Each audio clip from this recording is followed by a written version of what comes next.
No apaguen el espíritu, pero examínenlo todo y quédense con lo bueno. Nos dice también San Juan, en la primera epístola de San Juan, en el capítulo 4, versículo 1, no crean a todos los que se dicen inspirados. Examinen los espíritus para ver si vienen de Dios. Examinen los espíritus para ver si vienen de Dios. El discernimiento espiritual como arte o ciencia puede ser llamado también doctrinal, y a veces es personal, otras veces es comunitario. A veces en tu grupo de oración el Señor te da una facilidad para discernir que lo que está pasando no viene de Dios. Por los estudios que tú has hecho de la Biblia, por el conocimiento de la palabra de Dios, en la oración si te das cuenta que algo de lo que está pasando no viene de Dios. A otras veces el Señor da a todo el grupo un discernimiento comunitario. No es uno solo, sino la comunidad reunida que dice, esto no es del Señor, porque a mí me cayó demasiado pesado y demasiado mal. Esto no puede ser del Señor. A mí no me ha producido paz, sino que me ha puesto nervioso. Hay un discernimiento que es comunitario a veces, porque por lo que conocemos, viendo lo que pasa, el grupo entero o casi todos dicen, no, esto no es del Señor. Ahora, ¿cuáles son los criterios de discernimiento espiritual? Como les dije, el arte cristiano del discernimiento es esto que debemos buscar, conocer, en esto debemos crecer. El discernimiento natural, la primera forma, la tiene uno o no la tiene según el sentido común que tiene. Y el carisma de discernimiento, eso nos adquiere, se recibe, y el Señor lo da. Hablaremos al final de esto. Pero lo importante para ustedes todos es que busquen crecer en el arte de discernir. Y el Señor nos da criterios de discernimiento espiritual. Primero, en el Evangelio. El Señor mismo nos ha dado una pista excelente para discernir lo que viene del Espíritu Santo y lo que no viene del Espíritu Santo, lo que viene del mal. Y este criterio de discernimiento es básico y lo encontramos en el Evangelio según San Lucas, en el capítulo 6, versículo 43, cuando nos dice el Señor, no hay árbol bueno que dé fruta mala, ni al revés, árbol malo que dé fruta buena. En efecto, todo árbol se reconoce por su fruto. Si los frutos son malos, eso no puede ser del Señor. Y si los frutos son buenos, el fruto bueno viene de un árbol bueno. Si los frutos son buenos o si son malos. Y entonces, este criterio de discernimiento es básico y nos ayuda mucho a todos. Y debemos siempre estar atentos a los frutos. A ver si este acontecimiento a ti te produce paz, alegría, te da gozo, o si te produce frialdad, rechazo, si te da como tristeza. ¿Qué es? ¿Qué es? ¿De dónde viene? Entonces debemos conocer cuáles son los frutos del Espíritu Santo, cuáles son los frutos del Espíritu Santo, si queremos discernir realmente la acción del Espíritu Santo en nuestra vida. En la epístola a los Gálatas, en el capítulo 5, versículo 22, San Pablo nos enumera los frutos del Espíritu Santo, o mejor dicho, el fruto del Espíritu Santo. Y dice así, el fruto del Espíritu es amor, alegría, paz, paciencia, afabilidad, bondad, fidelidad, mansedumbre, dominio de sí. Contra tales cosas no hay ley, pues los que son de Cristo Jesús han crucificado la carne con sus pasiones y sus apetencias. Si vivimos según el Espíritu, obremos también según el Espíritu. Entonces uno debe saber cuáles son los frutos que produce el Espíritu Santo y ver, examinarlo todo y quedarse con lo bueno, ver si los frutos aparecen o si no hay fruto. Si no hay fruto, puede ser que lo que pasa venga del espíritu humano, o puede ser a veces que sea una influencia del espíritu maligno. No hay fruto bueno. El segundo criterio de discernimiento es que hay que juzgar si la manifestación del espíritu viene de acuerdo con el mensaje de la alianza, pues nunca el Espíritu Santo se contradice. Si algo en una profecía no está en acuerdo con la palabra revelada, sepan con toda seguridad que eso no viene del Señor. Porque el Espíritu Santo que inspiró a los profetas, que inspiró todo lo que contiene la revelación, no puede venir hoy a decirnos algo que contradiga la revelación, la palabra de Dios, la alianza. Este es un criterio, conocer la Biblia y ver si la profecía, el mensaje que se da, si está en acuerdo con la Biblia o no. Otro criterio supremo es nuestra actitud con Jesucristo. Solo el Espíritu de Dios es fecundo. Dice San Pablo en la epístola a los Efesios, porque en otro tiempo ustedes fueron tinieblas, mas ahora ustedes son luz en el Señor. Vivan como hijos de la luz, pues el fruto de la luz consiste en toda bondad, justicia y verdad. Examinen qué es lo que agrada a Dios y no participen en las obras infructuosas de las tinieblas, antes bien denúncienlas. Hermanos, hay confusión entre las personas que tienen don de sanación y las personas que actúan en el pueblo de Dios, engañando con la magia, la brujería, la santería. Hay confusión para algunas personas, no para ustedes, deben poder distinguirlo bien, pero algunas personas confunden los brujos con los cristianos que tienen don de sanación. Y nosotros no debemos aceptar para nada algo que sea contaminado por el espíritu de las tinieblas. Yo no quisiera aquí darle un curso sobre brujería, pero quiero recordarle rápidamente que Satanás es el mono de Dios. ¿Saben lo que es un mono? El que imita, ¿verdad? Lo imita todo, un mono. Y como Dios manifiesta su amor en maravillas de todas clases, Satanás trata de manifestar su poder a través de maravillas también. Pero la gran diferencia es que lo que Dios hace produce fruto espiritual, y una curación del Señor produce en la persona un crecimiento en la fe, un gozo espiritual. Quieren publicarlo, quieren dar testimonio del Señor, y la curación que viene a través de los espiritistas, a través de los brujos, la hay. Yo conozco gente que han sido sanados físicamente con el poder de Satanás, eso es una realidad, pero no produce fruto espiritual.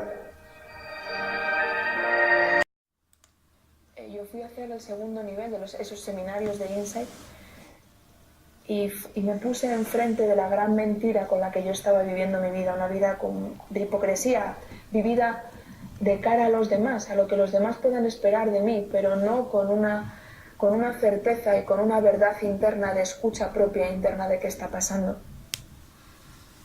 Me tuve que separar, o sea, no podía seguir manteniendo la unión con él, y empecé con el mundo de la psicóloga. Necesité una psicóloga porque esos seminarios de Insight fueron como meterme en una centrifugadora donde sacaron muchas cosas, pero me encontré desbordada emocionalmente, no podía colocarlo. Habíamos tocado muchos aspectos de mi infancia, de mi vida, y yo me sentí totalmente desestructurada emocionalmente. El que era mi marido empezó a sentir que aquellos seminarios eran una secta, porque así están considerados en algunos lugares, ¿no? Por la desestructuración que a veces generan. Y es cierto, yo tuve que buscarme una psicóloga para poder ir colocando poquito a poco, con una cierta delicadeza, todo lo que yo había visto, ¿no? Porque es tremendamente peligroso meterte en el inconsciente de una persona y querer sacarlo todo con la rapidez que aquello lo saca, ¿no? O sea, puedes realmente caerte. De hecho, hay personas que han tenido problemas serios de accidentes o de situaciones difíciles porque aquello no es para todo el mundo y no se puede entrar en el inconsciente de alguien de aquella forma tan brusca, ¿no? Yo seguía manejándome con la nueva era. De hecho, toda la psicoterapia que yo manejé y en la que yo caí, empecé por la psicoterapia y acabé en la herejía. Entré con psicólogos que manejaban técnicas de energías, técnicas que bueno, no son propias de la psicoterapia, pero estaban manejadas, ¿no? O sea, me dirigieron enseguida a una escuela de energía universal también, manejábamos el masaje metamórfico como técnicas complementarias a la psicoterapia. Entonces es un laberinto y una espiral en la que uno se empieza a adentrar y no sabes dónde paras. Estamos aludiendo continuamente a la nueva era, a la New Age. Seguramente la gente que nos esté escuchando, que nos esté viendo, sí que ha oído nombrar esto, pero realmente no sabe a qué se enfrenta o qué es realmente. ¿Podrías quizás sintetizar un poco pues qué es la New Age, qué es la nueva era? Para que... Yo a veces lo identifico, o sea, según me preguntabas ahora mismo, es como si fuese un gran supermercado espiritual, sobre todo, bueno, no solo espiritual, porque tiene como diferentes tendencias, ¿no? O sea, es como el apartado de lo espiritual, el apartado de las terapias alternativas también, de sanación, está el apartado de lo psicológico, de lo psicoterapéutico, perdón, o sea, todo el tema de las terapias Gestalt, el mundo del coaching, o sea, no digo que todo el coaching tenga que ver con la nueva era, pero sí hay una gran parte del coaching también que puede estar llevado, ¿no?, a temas espirituales, o sea, y además donde todo puede estar mezclado, o sea, es difícil el separar una cosa de la otra, ¿no? El mundo de lo energético también, o sea, yo me metí enseguida a través del Feng Shui, o sea, a nivel profesional, me adentré y me interesaba mucho el tema de la arquitectura y de la energía de los espacios, o sea, de repente yo notaba que había espacios que armónicamente pues era mucho más bonito, ¿no? Ahora, de ahí a pensar que si tú colocas de determinada manera en tu casa ciertas cosas, van a cambiar cosas en tu vida o eso está afectando a ciertos aspectos, entonces está muy mezclado lo esotérico también, lo energético, lo psicológico, la búsqueda espiritual, lo trascendente, las terapias alternativas. Yo me metí mucho con el tema de la macrobiótica, me interesaba mucho cómo a través de la alimentación yo podía sanar mi cuerpo físico. Entonces no tienes escapatoria, o sea, por algún sitio siempre, o sea, toca todos los aspectos del ser humano y además con verdades, tiene partes de verdad. Es muy difícil discernir dónde está la verdad de la mentira, o sea, hasta dónde está el límite de que yo con la alimentación soy capaz de sanar mis enfermedades, pero no tengo, o sea, yo al final yo entré porque me diagnosticaron una enfermedad también, en mis ovarios. Entonces, a través de la alimentación yo quería resolver todo lo que estaba pasando dentro de mí. Claro, al final tuve que pasar por quirófano y no conseguí resolverlo todo, ¿no? Porque no es posible. Alguien podría estar preguntándose, entonces, ¿qué es lo malo? ¿Qué tiene de malo? Pues tiene de malo que si alguien te quisiera engañar mezclaría la verdad con la mentira. Yo un día lo sentí así en mi corazón. Entonces, la nueva era tiene un cúmulo de verdades para el ser humano, mezcladas con un montón de cosas esotéricas y aspectos, no sé tampoco cómo definirlos. Lo defino como esotérico, como partes ocultas de a veces religiones antiguas, cosas como antropológicas que el ser humano ha ido buscando, el mundo del chamanismo. Entonces está todo muy mezclado, el gnosticismo, yo me metí mucho en el mundo del gnosticismo, que a través del conocimiento yo puedo alcanzar a Dios, y sobre todo puertas del ocultismo también. Es muy difícil diferenciar dónde empieza una cosa y dónde acaba la otra, ¿no? O sea, quedarte solo con lo bueno es difícil, porque está todo muy mezclado, ¿no? Entonces, el tema energético, pues claro que hay una parte de nosotros que es energía, que circula por nuestro... Ahora, de ahí a pensar que yo a través de los canales de los chakras voy a conseguir alcanzar un nivel espiritual que me va a llevar a alcanzar a Dios, pues hay una distancia, ¿no? Entonces, se trata de crear como cosas como absolutas, ¿no? Esta es la verdad. Y no es cierto, ¿no? O sea, no son caminos absolutos, no son caminos que resuelven tu vida. Tú no puedes crear una vida a tu ideal, ¿no? O sea, buscan mucho alcanzar una felicidad ideal en la que tú construyes tu propio mundo, en la que tú puedes evitar la cruz en tu vida. No, no es verdad. O sea, la cruz va a estar en tu vida. Tú no puedes crear tu mundo ideal, como estos seminarios de positivismo, de yo creo con mi mente, soy capaz de crear y modificar mi realidad. Yo pasé mucho tiempo metida en todas estas técnicas. Si yo consigo llegar al inconsciente que me hace que a mí me sucedan ciertas cosas, yo voy a conseguir tener una vida ideal. Es mentira. No lo vas a conseguir, te vas a desgastar y te puedes volver literalmente loco. Nada más llegar a España, hice una suplencia en un centro de Reiki para una compañera que no podía seguir trabajando. Y en esa espiral en la que yo me iba adentrando y en ese laberinto que es la nueva era, pues pasó por allí una conferencia a tan solamente un día de irme de aquel centro y de terminar aquella suplencia. Una conferencia sobre un curso de milagros. Recuerdo claramente la cara del maestro cuando entró. Quizás nunca he visto a nadie tan parecido a Jesucristo. Me llamó mucho la atención su aspecto, el pelo largo, su rostro. Yo no pensaba entrar, pero me invitó a entrar. No vas a entrar, es un curso sobre ti. Aquello fue como si supiera, ¿no? O sea, de dónde tocar. Entré a escuchar aquella conferencia. Me pareció muy interesante porque aquella conferencia hablaba de cómo nosotros creamos nuestra realidad con nuestro pensamiento. Por eso de ahí un curso de milagros, porque el curso de milagros lo que considera es que tú con tu mente creas tu realidad, ¿no? O sea, cómo con tus pensamientos estás continuamente creando tu realidad y cómo si tú cambias la película que hay dentro de ti, que es tu inconsciente, vas a cambiar la realidad externa, ¿no? Y cómo a través del conocimiento de Dios tú vas a llegar a alcanzar tu contacto con Él. Es puro gnosticismo, ¿no? Yo me fui de aquella charla sin llevarme ningún teléfono, ningún contacto de esta persona. Yo le hablo de Jesucristo, de mi relación con el curso de milagros. Él empieza a entender la relación con Jesús porque el curso coge las enseñanzas, hay más de 50 citas de la Biblia, unidas a todo el tipo de... Está escrito por una psiquiatra, entonces une todo el tema de la psicología y de la psicoterapia, del autoconocimiento de nuestro propio ego, de la sombra dentro de nosotros, de la necesidad de bajar a la sombra, de como una kenosis, un descendimiento. Entonces, una vez más, es como una composición muy bien armada, con todo el planteamiento del gnosticismo también, o sea, de cómo la gnosis, ¿no? O sea, cómo hemos llegado hasta esta realidad, cómo se crea el mundo de la materia, o sea, es extensísimo. Entonces, yo me marcho de aquella reunión sin tener un contacto con esta persona. Cuando llego a casa en un momento dado, siento lo del curso de milagros y abro una revista que se llama Espacio Humano y justamente abro y allí está el mensaje, el anuncio, un curso de milagros y un móvil. O sea, estas son las cosas que te llevan a pensar que las cosas son de Dios. O sea, ¿por qué tienes en ese momento ese pensamiento? Coges una revista, tú abres, está ahí un teléfono, llamas y es esta persona con la que habías visto. O sea, a mí discernir los milagros del demonio, esto me ha costado mucho tiempo darme cuenta de que el demonio también es providente.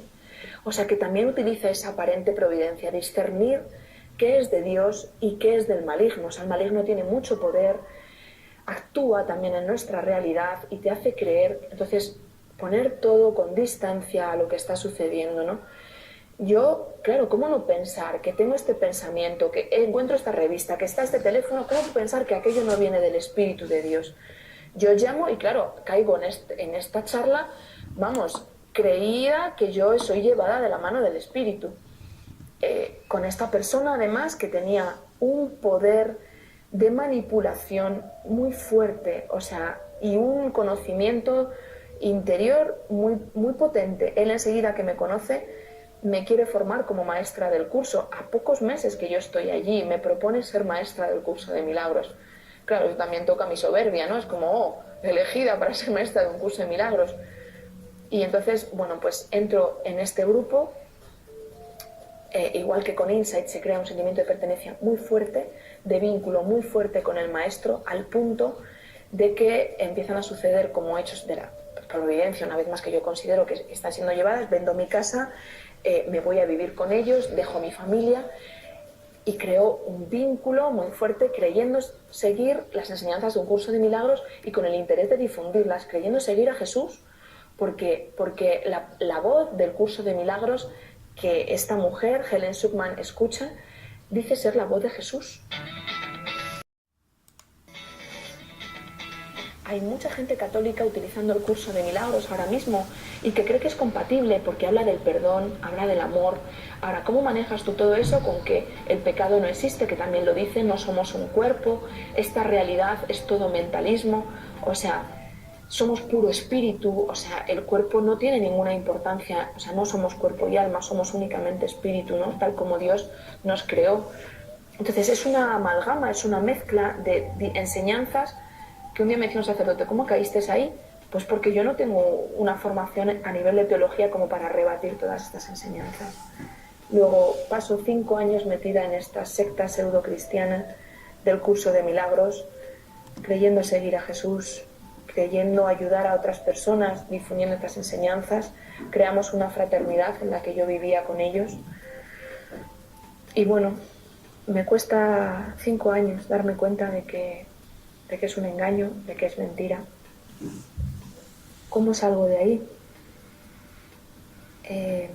Hay un momento en el que empiezo a ver cosas muy extrañas en el que era el maestro, cosas que ya no podían ser espiritualizadas, contradicciones muy fuertes. Empiezo a descubrir falsas maestrías, ¿no? Cosas que en tu corazón es como esto no es compatible, ¿no? Y hay una invocación a la Virgen María. Es mi gran olvidada, siempre fue mi gran olvidada. Yo creía seguir a Cristo fuera de la iglesia, pero me di cuenta que donde no está la Virgen María, el demonio se cuela con mucha facilidad. Y en el momento que yo, una vez más, en el Puente del Pilar, porque mi abuela había fallecido el día del Pilar, mi padre nace el día de la Virgen del Pilar, o sea, la Virgen siempre estuvo muy presente. Yo tengo una tía que fallece el día de la Virgen de Fátima. O sea, la Virgen siempre estuvo muy presente en mi familia. Yo la pido ayuda porque iba a tener una conversación difícil con el que iba a ser mi maestro. Él volvía de Colombia de un viaje. Él tenía relaciones abiertas, o sea, había cosas que yo ya eran como incompatibles, difícil de entender. Y yo le pido ayuda a la Virgen, decir, ayúdame, no sé qué va a pasar en esta conversación. Tuvimos una conversación de más de 5 horas, rebatiéndonos principios. Él había sido mi psicoterapeuta durante 5 años, conocía perfectamente todos mis puntos y mis debilidades, ¿no? Pero yo aquel día sentí una fuerza que no venía de mí. Mis compañeros decían enseguida, pues, podía darte, ¿no? Pero tú te levantabas y seguías ahí, venga, y esto no es correcto, esto no tiene sentido, ¿dónde está el perdón aquí? Y bueno, pues la verdad es que después de 5 horas a mí me echan de aquel grupo. Él considera que es incompatible mi relación con la de él. Yo trato de seguir manteniéndome allí, viviendo allí, pero no es sostenible. Habíamos creado una asociación y hay un momento en el que se opone. O sea, si Milagros sigue aquí, no podemos seguir. Se deshace aquel grupo que teníamos, se crean de repente terapias individuales. Y bueno, pues yo trato de mantenerme creyendo que el curso de Milagros es real todavía durante un tiempo. Pero vuelvo en Navidad a casa como el hijo pródigo, totalmente abatida, enferma, estoy 10 días en cama. Y hay un momento en el que me veo rezando el Padre Nuestro en la cama. Hacía mucho tiempo que yo no rezaba el Padre Nuestro, porque el curso de Milagros tenía otra oración que sustituía al Padre Nuestro. Y cuando voy rezando el segundo Padre Nuestro, soy consciente de que lo estoy haciendo. Me levanté, me puse de rodillas en mi habitación y le pedí ayuda a Jesús, porque siempre creí seguirle, siempre creí haber hecho todo esto por su amor, por seguirle a él, por difundir las enseñanzas del curso. y le rogué que por favor que me ayudara, que no sabía qué estaba pasando. Salí de mi habitación y fui a la cocina a coger un vaso de agua y al pasar por el pasillo de casa sonó el timbre de casa y sentí en mi corazón, recuerdo que se me pararon los pies, sentí en mi corazón, abre, hay algo para ti. En ese momento pasó mi padre, él abrió la puerta y le dieron una octavilla que ponía catequesis para jóvenes y adultos, camino neocatecumenal. Enseguida le dije, dámelo, es para mí. Y cuando vi Iglesia Católica no me lo podía creer, pero acababa de estar pidiendo ayuda a Jesús. Hacía menos de 3 minutos en mi habitación de rodillas. No tenía palabras. Aún así, algo dentro de mí combatía, ¿no? Es como Iglesia Católica. Yo había sido adoctrinada contra la Iglesia Católica. El curso de milagros adoctrina contra la Iglesia Católica. No fui el primer día a la primera catequesis, pero recibí una llamada de mi hermano, que él por otro medio, él también me había acompañado siguiendo esos caminos del curso de milagros, menos implicado, ¿no? Porque, bueno, él tenía su matrimonio estable y se implicaba menos. Él había aparecido en esas mismas catequesis en otra parroquia en Fuenlabrada. Me llamó por teléfono y me dijo, Milagros, están en unas catequesis y no he hecho nada más que acordarme de ti. Y le dije, no te preocupes. Y entonces la segunda vez que Dios me llama para ir a esas catequesis. Y así fue como aparecí en la Iglesia Católica de nuevo. Aparecí en las catequesis del camino neocatecumenal. Iba con mis brazos así cerrados, diciendo a ver qué me van a contar, con mis ideas del curso de milagros debajo del brazo. Bueno, yo voy a hacer compatible el curso de milagros con la Iglesia Católica. Me costó casi 2 meses y medio desechar el curso de milagros. El amor de Dios es tan grande que te atrae, aun con todo tu pecado, con todo tu rechazo, y no te deja soltar algo que para mí era mi seguridad y había sido mi base, hasta que Él no te tiene bien agarrada como un corderito diciendo, ahora te tengo yo, ¿no? Enseguida empecé a ir a la adoración eucarística en el Cerro de los Ángeles. Asistí a esas catequesis, un momento de mucha batalla que fue la primera confesión. Estuve a punto de dejar las catequesis del camino. Una batalla fuerte, no encontraba sitio para aparcar, no quería ir, porque yo me tengo que confesar con un sacerdote. Hubo una batalla fortísima dentro de mí. Pero de repente encontré un sitio 20 minutos más tarde y era, vale, voy a ir, no sé qué voy a hacer. Y recuerdo querer ir a esa confesión diciendo, pues yo voy a ir en contra, le voy a decir al sacerdote todo lo que yo no creo en la Iglesia Católica, porque ellos no son ejemplo de nada, porque tal, porque... Y dije, así voy a ir, yo voy a ir a soltar lo que yo siento dentro de mí. Me doblegaron con amor. 45 minutos el sacerdote escuchándome. Y me dio la clave. Recuerdo que estaba la Virgen María y el sacerdote abajo confesándome. Y me dijo, quizás tengas razón, quizás hayas encontrado personas que no son dignas de su vocación, pero en vez de juzgarlas, podías rezar por ellas. Aquello me desarmó porque me puso enfrente de todos mis juicios, todos mis pecados que yo proyectaba sobre la Iglesia Católica. Y me di cuenta que es una casa de hermanos en busca de su santidad también, que no son perfectos ni somos perfectos, pero que la presencia de Dios está dentro y que vamos camino de querer convertirnos cada día. Hoy me doy cuenta que al Señor no se le encuentra fuera de la Iglesia Católica y que esto es una casa y a veces un hospital de pecadores. Los más seguramente estamos aquí dentro, pero el amor de Dios nos ayuda. ¿Eres feliz ahora? ¿Has encontrado esa felicidad de la que hablabas antes? Hay mucho dolor en mi vida, pero siento una felicidad muy grande porque sé que Cristo está. O sea, hay una batalla. O sea, humanamente tengo un camino difícil, no hay un camino fácil.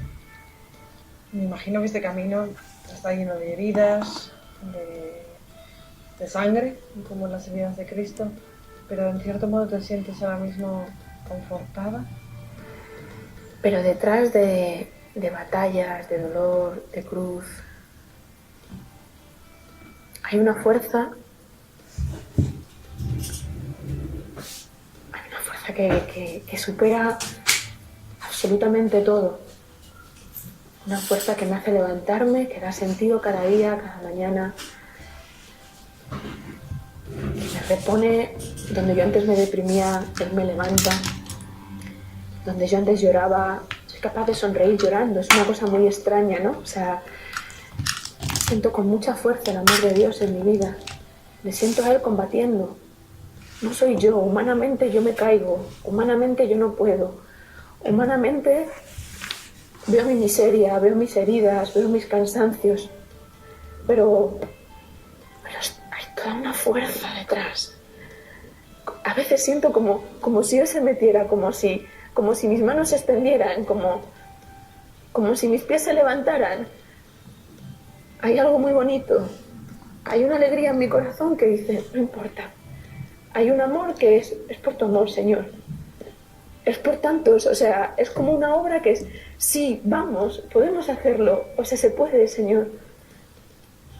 A veces tengo miedo, porque a veces esa fuerza también puede venir de un exceso mío, ¿no? De sobreesfuerzo. Y yo sé que Él me quiere pequeña, yo sé que Él, que me lleva siempre es, abájate, no importa que estés caída, no importa que estés abajo, me vale con que tengas la confianza de da un pasito, vete, que lo voy a hacer yo, ¿no? Entonces tengo una presencia que siempre he buscado, tengo un sentimiento de intimidad muy grande, que más allá de que humanamente me dices eres feliz, quizás no tengo esa felicidad humana que a veces uno anhela. En mi vida hay dificultades, en mi vida hay luchas, mi vida no es fácil tampoco, o sea, pero siento una alegría muy grande, un acompañamiento muy grande. Nunca podía caminar por los caminos de cruz, yo siempre huía de la cruz. Eso ha sido por lo que el demonio me ha atrapado siempre, o sea, porque no me atrevía a afrontar la cruz. Y ahora Él me dice, no importa, o sea, no importa el dolor, atraviésalo conmigo. No importa la cruz, no importa no ser comprendida, no importa... Estoy ahí contigo más que nunca, ¿no? Milagros. Esa es una persona atada. Esas son ataduras. ¿Cuál es el lugar más dañino para nuestra fe? El lugar más dañino se llaman los brujos, se llaman las supersticiones.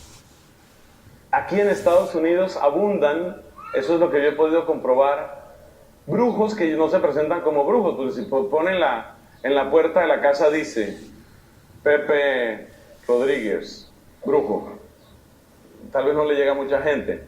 Entonces se presentan como mentalistas, como psíquicos, los famosos psychics.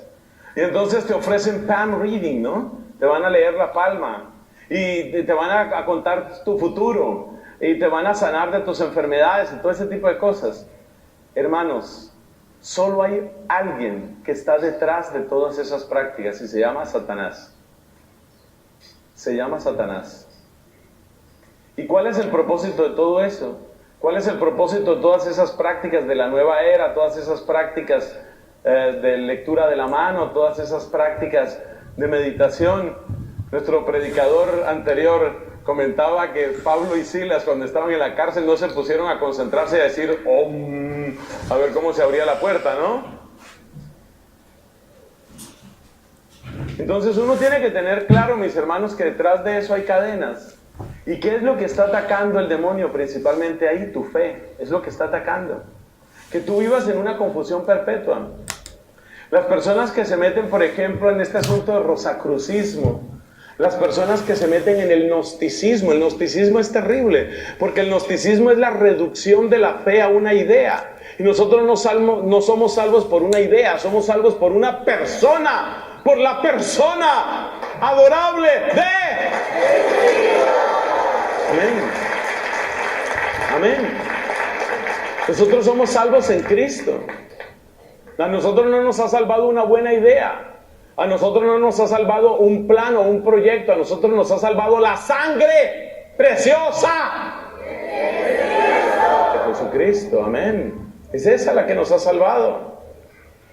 Entonces el demonio va a atacar principalmente tu fe, y el lugar donde más ataca es a través de la superstición, a través de la magia, a través del espiritismo, a través de la nueva era.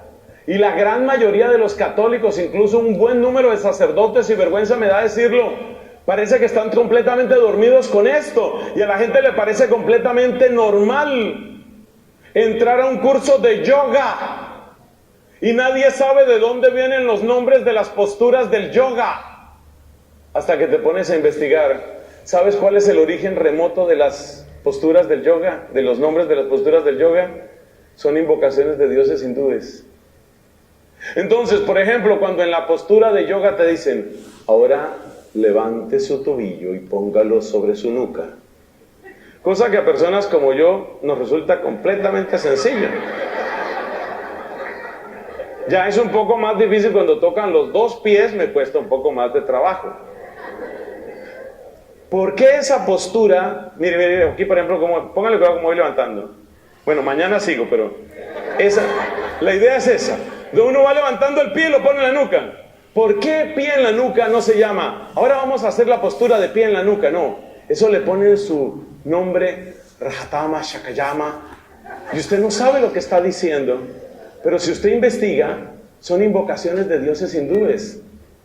Entonces tengan mucho cuidado con eso. Y la gente va, y nuestra hija estaba como muy nerviosa, pero la llevamos donde un doctor que trabaja, fíjate el verbo que se utiliza, que trabaja con una terapia de aromas, con una aromaterapia.